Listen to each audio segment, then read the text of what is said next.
Dear students, welcome back to our lockdown maths classes. हम class 8 के exercise 2.6 कर रहे थे। आज उसी को कंटिन्यू करेंगे। 2 क्वेश्चंस बचे हुए हैं। आज उन दो क्वेश्चंस को कंप्लीट करके हम साथ ही साथ आज चैप्टर भी हमारा कंप्लीट हो जाएगा। तो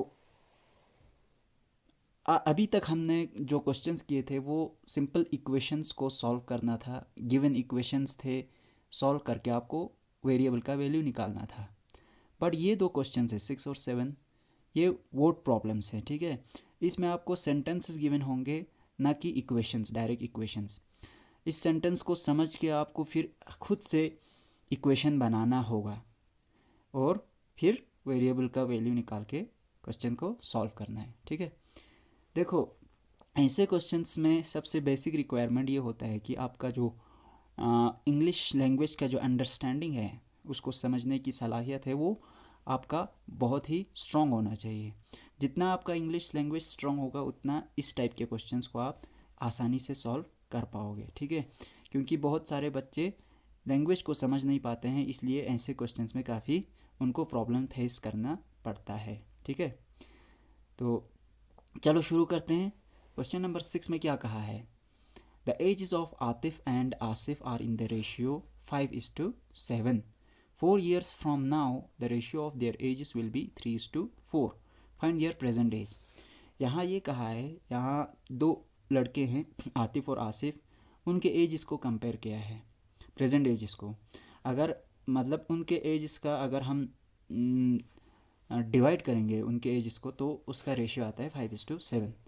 साथ ही साथ 4 years from now, यहाँ इस सेंटेंस, इस जो लाइन को है, या इस पे ज़्यादा फोकस करने की ज़रूरत है, फ्रॉम नाउ पे। ठीक है, क्योंकि यहीं इसी में सबसे इस क्वेश्चन का मेन जो क्रक्स है, यानी मेन पार्ट जो है वो इसमें छिपा हुआ है। The ratio 4 years from now the ratio of their edges will be 3:4 बोल रहा है।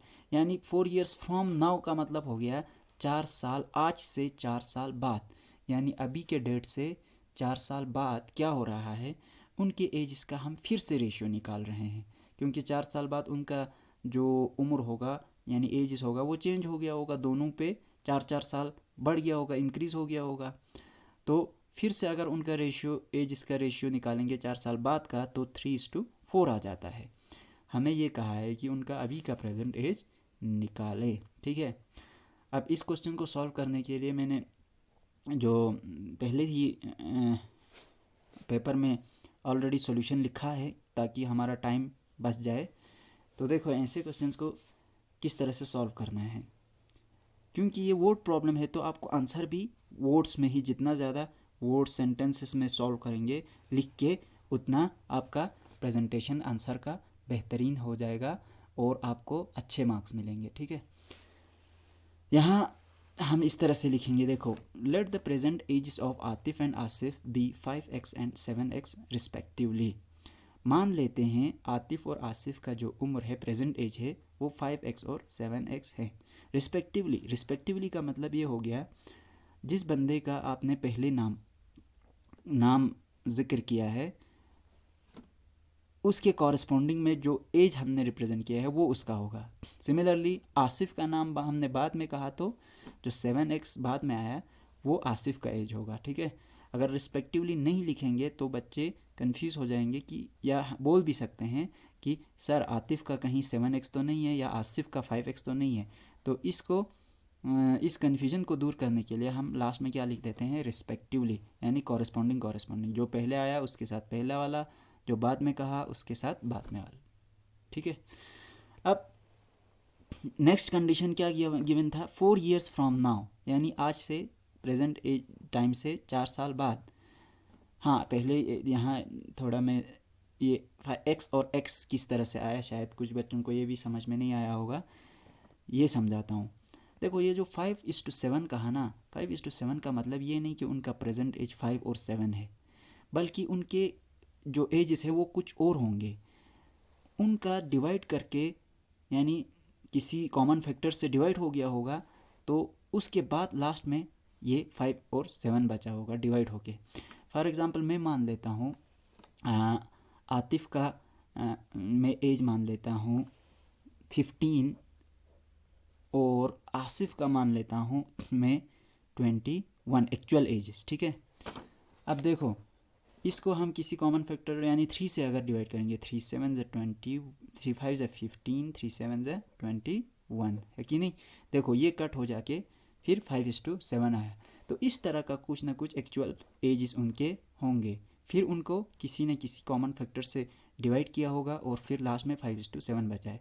तो उसी कॉमन फैक्टर को हमने अभी, क्योंकि हम जानते नहीं हैं किस कॉमन फैक्टर से डिवाइड किया है, तो इसलिए मैंने जो भी हम नहीं जानते हैं उसको हम एज ए वेरिएबल रख के रिप्रेजेंट करते हैं। तो मैंने उसी कॉमन फैक्टर को x से रिप्रेजेंट किया, दोनों में कॉमन होगा x, ठीक है। तो इसलिए 5x और 7x मैंने उनका एजेस रखा, ठीक है। अब 4 years फ्रॉम नाउ, आज से 4 साल बाद क्या होगा, आतिफ़ का भी एज 4 साल बढ़ गया होगा और आसिफ का भी एज 4 साल बढ़ गया होगा, है कि नहीं। फॉर एग्ज़ाम्पल अभी आपका 13 अगर 14 एज है तो 4 साल बाद क्या होगा आपका 14 + 4 होगा, 18 एज हो गया होगा, है कि नहीं। सिमिलरली देखो आतिफ़ का प्रेजेंट एज हमने 5x रखा था, तो 4 साल बाद उसका 4 साल बढ़ जाएगा तो 5x + 4 हो जाएगा। सिमिलरली आसिफ का हमने प्रेजेंट एज 7x रखा था, तो 4 साल बाद उसका भी 7x + 4 हो जाएगा, ठीक है। अब अकॉर्डिंग टू द क्वेश्चन ये क्या कह रहे हैं क्वेश्चन, अगर 4 साल बाद उनका फिर एज इसका रेशियो निकालते हैं, रेशियो मीन्स डिवाइड, तो उनका रेशियो आ जाता है 3:4। तो 4 साल बाद की उम्र मैंने इस तरह यहाँ लिखा है, रेशियो भी निकाला 5x + 4 डिवाइड बाई 7x + 4, उनका रेशियो क्या आ जाता है 3/4 यानी 3:4 आ जाता है, ठीक है। अब ये हमारा रिक्वायर्ड इक्वेशन बन गया।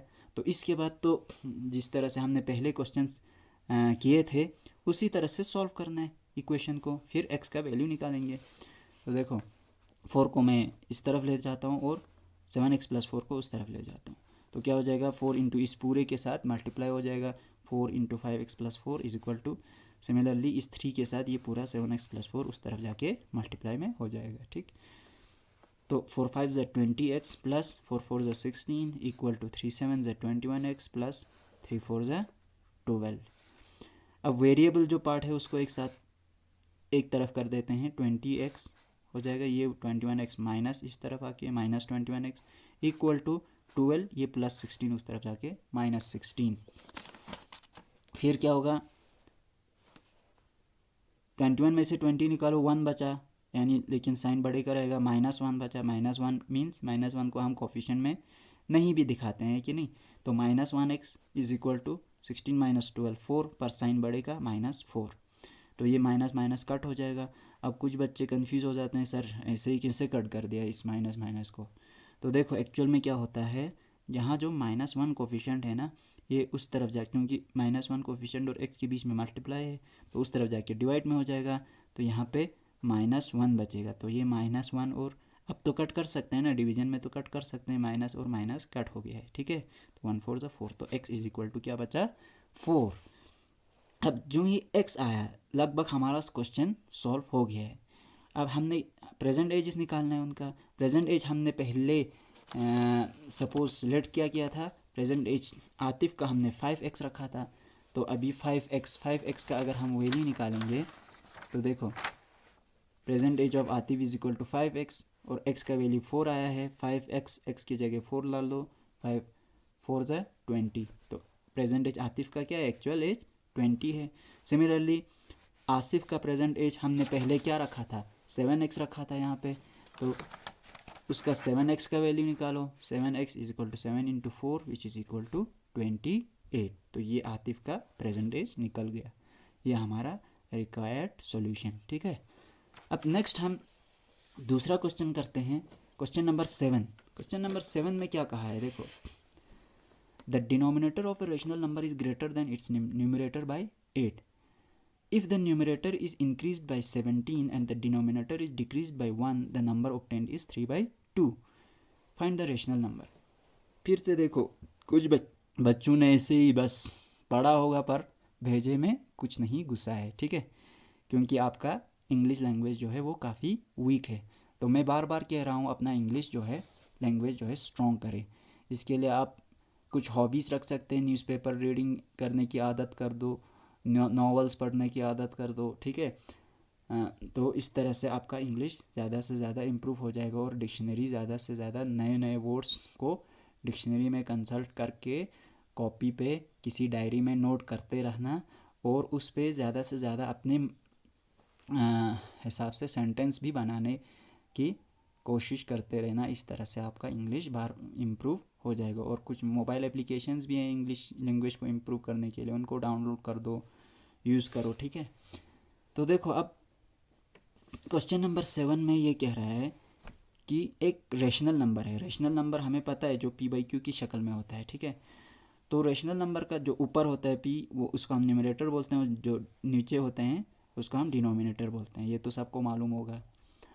तो यहाँ क्या कह रहा है, जो डिनोमिनेटर है वो न्यूमरेटर से 8 ज़्यादा है, ठीक है। फॉर एग्ज़ाम्पल न्यूमरेटर को मैंने अगर 6 मान लिया तो डिनोमिनेटर उससे कितना ज़्यादा है, 8 ज़्यादा, यानी 6 + 8 कर दो, डिनोमिनेटर क्या होगा, 14 होगा, ठीक है। फिर क्या कह रहे हैं, फिर उस न्यूमरेटर को हमने 17 से इंक्रीज़ किया, यानी न्यूमरेटर पे 17 ऐड किया और डिनोमिनेटर पे 1, डिनोमिनेटर से हमने 1 सब्ट्रैक्ट किया, डिक्रीज़ किया, तो फिर नया कोई रेशनल नंबर आ जाएगा। वो नया रेशनल नंबर जो है वो 3/2 है। हमें जो पहले पुराना ओरिजिनल रेशनल नंबर क्या था वो निकालना है, ठीक है। अब देखो इसको मैं किस तरह से सॉल्व करता हूँ। Let the numerator and denominator of the rational number be p and p+8 respectively. मैंने मान लिया न्यूमरेटर जो है वो p है और डिनोमिनेटर उसका p+8 है रिस्पेक्टिवली। तो आपको मैंने पहले भी समझाया रिस्पेक्टिवली वर्ड क्यों लगाते हैं, ठीक है। तो p+8 डिनोमिनेटर मैंने क्यों माना, देखो क्योंकि इधर ऑलरेडी पहले क्वेश्चन में यहाँ पे इन्होंने लिख के रखा था कि जो डिनोमिनेटर है वो न्यूमरेटर से कितना ज़्यादा है, 8। तो मैंने न्यूमरेटर तो कुछ न कुछ अपनी मर्ज़ी से रखा, p रखा, लेकिन डिनोमिनेटर जो है वो न्यूमरेटर से कितना ज़्यादा है, 8 ज़्यादा है, तो इसलिए मैंने p+8 रखा, ठीक है। अब अकॉर्डिंग टू द क्वेश्चन क्या कह रहा है, फिर हमने क्या कहा, देखो क्वेश्चन में क्या कह रहा है, न्यूमरेटर इज़ इंक्रीज बाय 17। तो न्यूमरेटर हमने क्या रखा था, p, तो p को हमने इंक्रीज़ किया 17 से। सिमिलरली डिनोमिनेटर जो हमने p+8 रखा था उसको हमने डिक्रीज़ किया, कम किया 1 से, यानी -1 किया उसमें से, ठीक है। तो फिर जो रिज़ल्ट आया वो हमें 3/2 आया, ये क्वेश्चन में गिवन है, ठीक है। तो देखो इसको हम एज एन इक्वेशन किस तरह से रिप्रेजेंट करेंगे। जो न्यूमरेटर था ना हमारा p, पहले हमारा ओरिजिनल जो क्या बोलते हैं ओरिजिनल रेशनल नंबर क्या था, क्या बनेगा फिर, rational number is equal to numerator upon denominator होता है। न्यूमरेटर p रखा और डिनोमिनेटर p+8 रखा था, है कि नहीं। ये मैंने यहाँ मिस किया है, ये मैं यहाँ लिख देता हूँ, ठीक है। तो ये ओरिजिनल रेशनल नंबर था।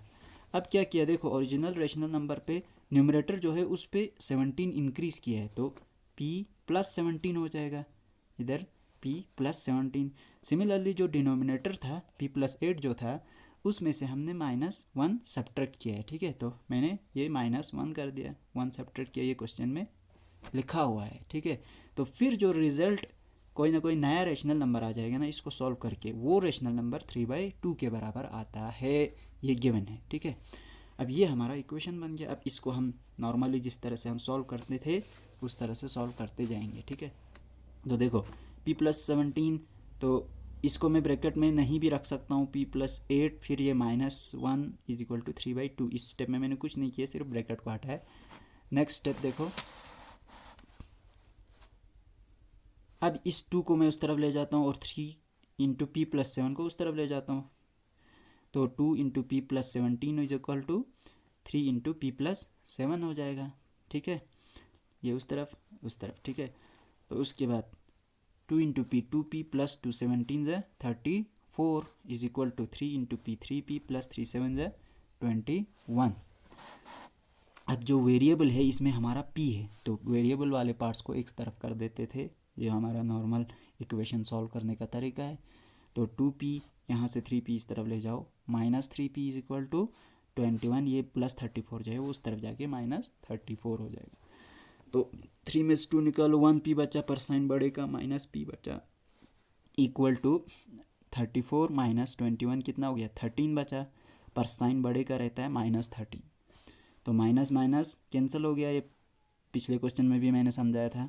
p इज इक्वल टू फिर क्या है 13, तो ये हमारा p का वैल्यू है। अब p को हमने एक्चुअल, ये p क्या रिप्रेजेंट कर रहा था, हमने शुरू में p क्या रखा था, देखो न्यूमरेटर p रखा था, है कि नहीं, तो हमें न्यूमरेटर आ गया, तो therefore numerator p is equal to 13। अब डिनोमिनेटर निकालना है। डिनोमिनेटर हमने क्या रखा था, p प्लस 8 रखा था कि नहीं, p प्लस 8 रखा था, तो p प्लस 8 निकालने के लिए हम क्या करेंगे, डिनोमिनेटर जो है p plus 8 is equal to p क्या है 13, तो 13 प्लस 8 हो जाएगा, 13 plus 8 21। Hence the required rational number. अब रेशनल नंबर को रेशनल नंबर की तरह ही रिप्रेजेंट करेंगे p बाई क्यू की शक्ल में, तो हमने ओरिजिनल रेशनल नंबर हमारा क्या था, p अपॉन p प्लस 8 था कि नहीं, तो देखो फिर हम उसी को रिप्रेजेंट करेंगे। अब p का वैल्यू आ गया है तो हमारा रेशनल नंबर भी निकल जाएगा, तो p हमें 13 आया, 13 अपॉन p प्लस 8 का वैल्यू हमें क्या आया था 21, तो p upon p plus 8 is equal to क्या हो गया 13 अपॉन 21।